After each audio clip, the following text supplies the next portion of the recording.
It's John Santucci from tcpalm.com, Treasure Coast Newspapers. Of course, this, you know, is Dennis. I need no introduction. Jacob, we are here at John Carroll Catholic High School. That's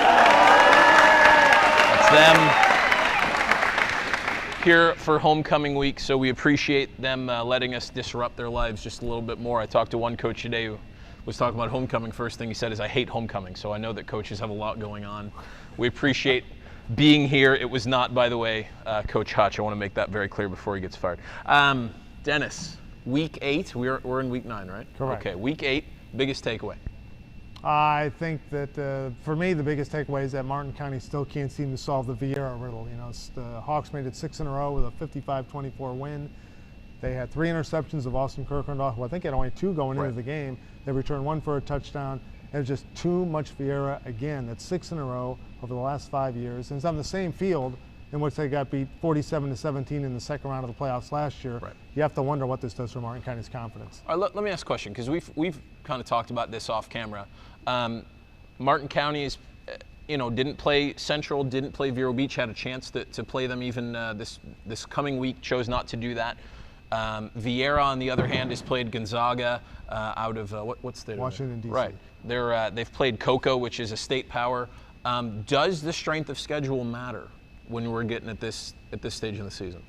Well, I'm kind of reminded of something my old debate coach once said to me. You can be well-researched and lose, but you can't win without being well-researched. And in football terms, I think you've got to play people to get ready for the Vieiras, to get ready for those big district games. I'm not convinced that Martin County's schedule has done that. Now, that's not to say that it's impossible for Martin County not to come back in the second round of the playoffs and upset them. Just at this point in time, I think the fact that they didn't play a Vero or a Fort Pierce Central, I think kind of hurt them. I think it helped, or if anything else, it helped Vieira that they played who they played. Let's put it that way. That's a little fair. And by the way, that's just local teams. We're not saying that there's other teams that Martin County couldn't have played. We're just saying locally they chose not to play those teams. But I think one thing, when Vieira was a state finalist last year, it's just a darn good program right now. Oh, yeah, absolutely. For me, it's that right now the strength of what our best teams are in the north.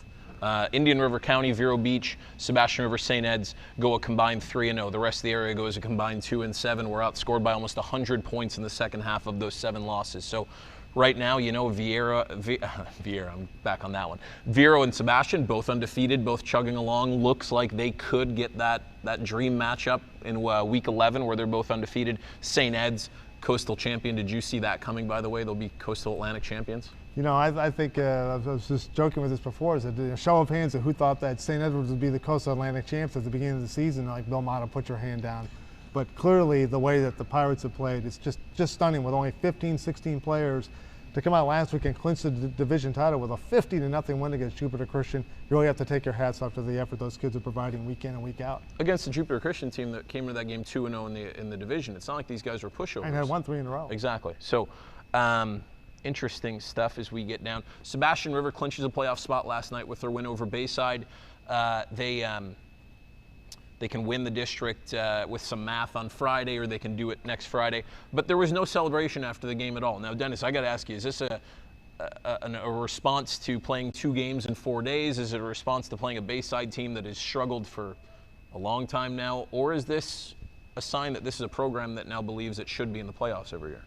I think it's a little of all 3, really. I think it's kind of hard to come back on a Monday and get excited about playing a team that's now lost 21 games in a row. And certainly, no disrespect to Bayside. They're struggling right now, and they're trying to find ways to get better. But I think Sebastian's got big goals. I think they believe this can be a banner season for them, including a run in the playoffs.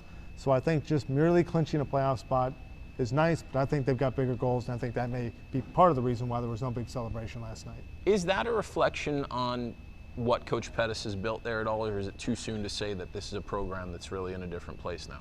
Well, I don't know. When you've won 18 of your last 23 after starting 3-11, I think that's a sign that definitely are trending sharply upward. Absolutely. And then we're here at John Carroll. We're going to talk to these guys in a minute, but before we get to them, they got a St. John Paul. I always want to say Pope, and then they elevated him. So they had to change the name of the school. St. John Paul this week. Holy Trinity next week, playoff berth on the line. Do they need to get some positive momentum after last week's loss to MCC? I think anytime you lose, you want to wash that taste out of your mouth as fast as possible, and especially when it's a 52-7 loss to your oldest rival. It was the 50th meeting with Melbourne Central Catholic. And the best way to do that is to come out and have a strong performance against St. John Paul.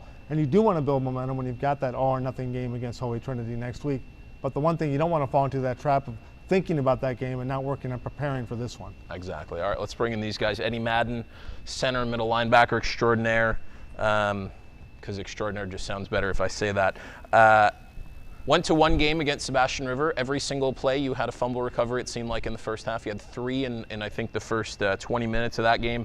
You had another one a couple weeks later. That's 4 on the season. Is that just a right place, right time thing, or you got some secret that you want to share with us about how to get fumble recoveries? Well, I know that Coach Moret is always he's hard on us about being in our spot, ready to make the plays that we need to the plays that we need to make. And I believe I was in the right spot, and the time came, so I scooped up the ball. I got to ask you, I know it was about a month and a half ago, but 3 fumble recoveries in one game and almost in one half. What are you feeling? You had to know you're having a monster game at that point. Yeah, I believe that it was a big part That's of humility. Yeah. It was a big part of our fight into the third quarter against Sebastian. As you guys said, Sebastian's a very strong team. And these guys definitely, we had a lot of momentum against them on defense, of course, and felt great. This is the only team, by the way, that scored double figures. against Sebastian. Yep. So that's something to be. They're awake. It's nice. You guys had a long layoff between games. 23 days, is that right? 23 days in between games? Something like that. You had one game canceled, you had a bye week, the hurricane hit. What's it like having almost a month off in the middle of the regular season? I believe it was very distracting and didn't help coming back into the game against MCC with a lot of injuries, because they're a strong team and we needed everyone that we can get. And I believe that it was just a big distraction. All right, and last thing, Dennis just mentioned it. You got a game this week, but you got Holy Trinity next week. Is there any concern about looking ahead and maybe overlooking St. John Paul? Well, I know that our coaches like to prepare us week by week, and we need to take down St. John Paul this week, build momentum, get back on course to play against Holy Trinity and make it to the playoffs. I appreciate it. Thanks, man. We're going to bring in Uma, UJ. What do you prefer? UJ, right? UJ. All right. So I'm going to keep calling you Uma. What's the transition been like? You were at Fort Pierce Central before. You're a senior now here at John Carroll. What's the transition been like for you? The transition has been great, to be honest, because just coming into a new program with new people that you really not used to, new quarterback, and it's just been great because all these wonderful men behind me is just like brothers to me. So it's just been great with the coaches. Yeah, it's just been a great program and everything. Am I the only one who can hear the music? Can you feel the love tonight just playing in the background somewhere? Talk about your relationship with Nick Celedonio, the quarterback here. Obviously, it seems like you've been a nice little security blanket for him. What's that been like, just building that relationship with him? It's been good because Nick, he is a good quarterback. I mean, he has to do whatever he can with the line. The line has good blocking. Sometimes they break down, but Nick, he still can throw the ball, get it to me. And if he can't, he tell me, I'm gonna try to get it to you next play, whatever I can. And it's just been a great program with him and everything, getting us situated. Got to ask you, last year you're at Central with Jake Celedonio. Yeah. He graduates, now you come here. Is it something that with the Celedonio family that you have to play with one of them as the quarterback? Or? Yeah. Yeah, I love the Celedonios. You didn't ask him which one was better. I'm not that stupid. And then last thing, what do you got to do this week? I'm sure you've seen some film on St. John Paul. What do you got to do against those guys? To be honest, we just have to be focused. Just come here, be focused. Don't worry about the loss. Yeah, we lost, but you can't go back to it. So just focus on this week, and then once we get done with this week, focus on next week so we can go to the playoffs and see MCC again. You feel like getting put on the spot and me asking you which Celedonio is better? Nah. No, I didn't think so. All right, Dennis, why don't we talk to Coach Hutch? Coach Hutchins, you were at Fort Pierce Central for 6 years, had a terrific run there. That's a much larger public school. What's it like coaching here at John Carroll, which is a much smaller private school? I think really not the only difference, but the main difference is just the number of students that you have that can come out and play. So when you have a situation where you have an injury, then you might be reaching back in your depth chart with an athlete that maybe hasn't played anything other than junior varsity football. So that's an adjustment. I think as we move forward in the program, have to do a better job of getting our younger guys ready, add that focus to our JV program, and try to get those students up to speed a lot quicker. Really, other than that, it's not, I mean, the guys that play, they love the game. They want to play football. So that's no different. It really comes down to just numbers, I think. And that shows a little bit when we play a team like Sebastian, who I thought was one of our better games to this point. Played him really, really well for about 3 quarters. And then, I mean, John was there. It was just a situation where they could keep throwing different people at us. And yeah, at some point, that just wears you down. So I felt Time to go. actually pretty good after that game, to be honest with you. We've had some good competition that we played this year. Champagnat is still a good team. We played them well, had the opportunity to win that game. Played well for 3 quarters at Sebastian, who obviously is a good football team. So I feel that we have the ability. It's just putting those things together game after game is where we need to get to. You know, it's no secret that sometimes lopsided losses can affect a team's confidence, and you guys are coming off a big loss to Melbourne Central Catholic. So with that in mind, what are you looking for? What's the most important thing this week in trying to bounce back from that loss? We talked about Melbourne Central Catholic immediately after the game, and I think I talked about, 30 seconds? If that. We watched a little bit of film yesterday, and we're done with it. It's in the past. There's nothing you can do to go back and fix that. So our focus, honestly, right now is the game this week in homecoming. We haven't talked about the next district game, haven't even mentioned it. The guys aren't even talking about it. So I don't necessarily preach one game at a time, but I think that's how we come across when we coach, as one game at a time. And the quicker we can put a loss in your rearview mirror, regardless of whether it's a close game or one where you get thumped pretty good, how you respond this next Friday, I think we'll see. But that'll be the most telling part. I know you've already alluded to this with the one game at a time thing, but it's human nature for folks, especially kids, to look ahead. How do you keep them focused on St. John Paul with that all-important Holy Trinity game next week? As a coaching staff, we're not going to talk about it, first and foremost. And I truly don't think these guys have. I mean, if they have, they haven't talked about it around us as coaches. So our emphasis is going to be this week and this week only. And we'll have plenty of time to prepare for our next district game, so I'm not worried about that yet. Finally, as you head down the stretch of the season, is there anything that you're looking for that you haven't seen from your team, or maybe not enough of from your team, that you're hoping to see? I think the biggest thing would be consistency in every position, in every facet of the game. I think if we can be consistent at all of our spots, I think we're a pretty good football team. We haven't been consistent in those games. We've shown that on defensively we can play really well, and there's been games where we've shown that we don't play very well when we don't live up to our expectations. Same thing with offense. I've seen us games where our offensive line dominated a game against good opponents, and then I've also seen us where we didn't play very well against good opponents. So just a consistency standpoint is really what we're looking for, and if we get that, I think we have an opportunity to get in the playoffs first and foremost, and give it a shot from there. Coach, thank you. Thanks. Brilliant. All right, Dennis, let's look ahead to week 9 now. We'll get to these guys last. We'll save the best for last. Fort Pierce Central Centennial play on Thursday night. This is a big district game. Centennial's coming off their first win. They've got that momentum that we've been talking about. Central has lost 2 in a row. How do you see this one playing out? First of all, who would have thought just a couple of weeks ago that when this game came up that Centennial would be the team with a winning streak and Central would be the team on a losing streak? If you win one, does that count as a streak? Well, when you haven't won any all year, it sure does.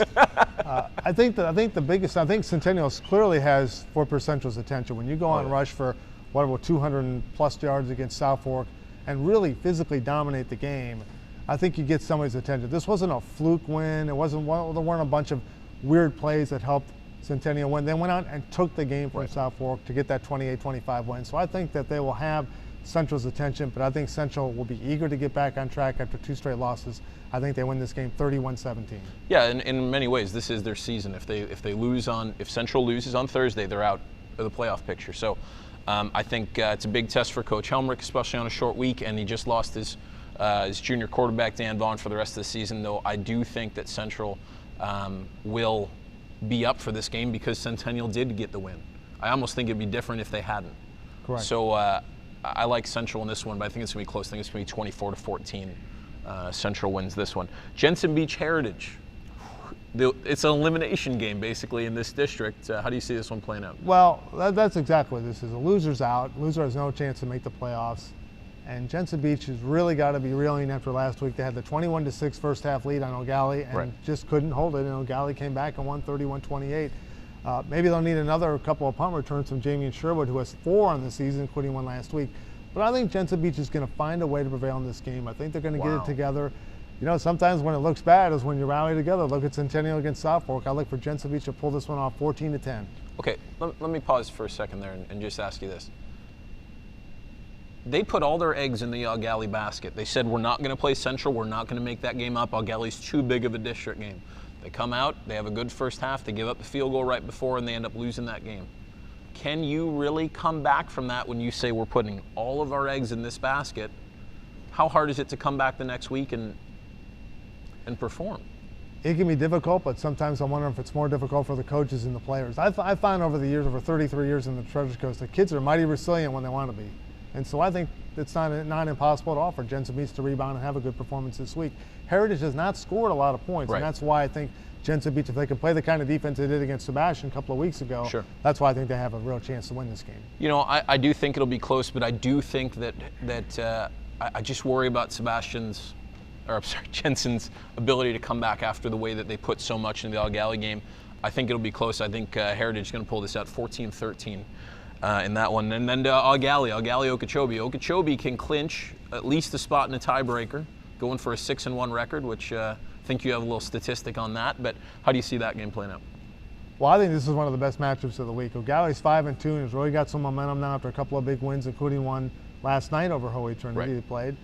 While Okeechobee is looking for its first 6-1 start since 1988. Were you even born then? I was a little, yeah. Okay, one sure. But I think the thing with Okeechobee is they're playing with a lot of confidence now, not only offensively but defensively. You know, they're able to shut down Heritage. They roll past Bayside. Admittedly, a lot of people have done that, but I think they're playing with a full steam of confidence right now, and I think they're going to win this game 23-20. But it's going to go down to the end. It's going to be a competitive game because O'Galley has played very well in recent weeks. It's a big game for Okeechobee. It's homecoming. They do have momentum, but they haven't played well in their last few games, at least if you talk to Coach Branham. So I do think Okeechobee wins this one. I do think it'll be close. 31-30, Okeechobee wins this one. Maybe a little more Bubba Flood heroics in the last minute. I will see. Port St. Lucie, Sebastian River. Can Port St. Lucie pull off the upset? No. You'd like to think that maybe there'll be some. You always say there's always a chance, but honestly, the way the teams have played this year, that there doesn't, unless Sebastian River turns it over 10 times, I just don't see it happening. And Sebastian's got a lot to play for here. They're trying for the first 8-0 start in the 23-year history of the program, and you can bet it matters. You can bet they want it. They want to continue to stay unbeaten and get a shot at Vero Beach with an unbeaten record. I think they roll in this game 41-0. Yeah, third game in 8 days. I think the first half will be basically where this game is won or lost, and I think Sebastian will roll in this one. I think it'll be 35-0 Sebastian. Somerset Canyon, St. Ed's. Can St. Ed's keep that momentum going into their playoffs? The Pirates have scored 166 points in their last 4 games, 3 of those wins. I think they keep it rolling against Somerset Canyons. I think St. Edwards is going to be a tough out in the Sunshine State Athletic Conference playoffs. It's amazing with such a small roster that they could be so formidable, but what a great job up there. 42-7, Pirates roll. Yeah, you know, you and I've said this before. I think that if Coach Motto was at a bigger school, he'd get more recognition. I don't think he cares, but I think he does a fantastic job just coaching that team. I think they roll in this one. I think it'll be 49-7. South Fork Kathleen, which could be a very good game. This is not the same Kathleen team that went 9-2 last year and reached the playoffs. So I think South Fork has a real chance, although it is a road game, long trip to Lakeland. But I think the Bulldogs finally snapped out of the funk a little bit. They were scoreless with Melbourne at the half, but scored 28 points in the second half. I think that carries over. Kathleen is only 3-4, has traditionally been very good. But I look for the Bulldogs to win this game 27-19. You know, Dennis, in the 4 weeks leading up to last week's game against Melbourne, which was their second game in 5 days. South Fork had 3 full practices. You're not going to win a lot of games. It's not really a surprise that considering they hadn't practiced for Centennial's offense, that they lost that game. I think they'll be in good position in this one. Still in the Bandwidths, less than 400 yards from taking the all-time record from Jordan Watkins, who obviously was a star here. So I think South Fork's going to roll in this one 31-23. Monsignor Pace, Treasure Coast. This is an interesting matchup because Treasure Coast is coming off its worst loss of the season, 35-14 at Vero Beach. But Monsignor Pace played a 6-1 Miami Edison team, very close, only losing by 7. That said, I think the Titans get back to work on defense. I think they make enough plays to win this game. Treasure Coast wins 21-13. Yeah, I agree with you. 21-13, you said? Yeah. Just ditto. And then these guys, St. John Paul, John Carroll Catholic, homecoming.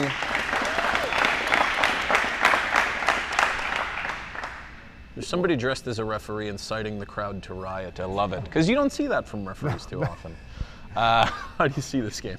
Well, I'm going to go against the trend here with the idea of, you hear some coaches, of course not Coach Hutch, but over the years I've heard it. In my 33 years here, some coaches have looked at homecoming as some sort of a distraction. To me, I think it's all part of the pageantry and tradition of high school football. I think it's something you embrace.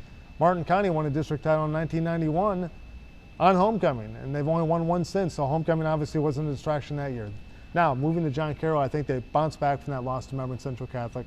I think Melbourne Central Catholic is just a terrific team. I think it's much more of a reflection of how good they are than anything about John Carroll. And I think it's a reflection on them, these guys not playing for a month, too. Right. I think that's a good point. But I think they bounce back in this game. I think they win this game 35-17.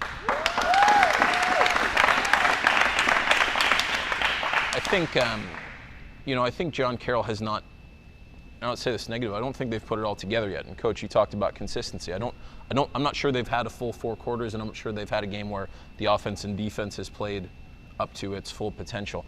I think that you're going to start to see that. I think that they were smart. Look, let's put MCC in the rear view. We got to look ahead, and I think this is going to be a good springboard to that Holy Trinity game. I think they win this one easy. I think it's going to be 42-13. John Carroll gets the win here. And I think we have at least one of their players as a game ball nominee. I'm going to go out on a limb. That's my bonus prediction. So one of you guys better show out. All right, anyways, that's it for us. Hashtag TC PrepZone at Dennis Jacob80, at John Santucci. That's sad. I almost forgot my name. That's it for us. See ya. See ya.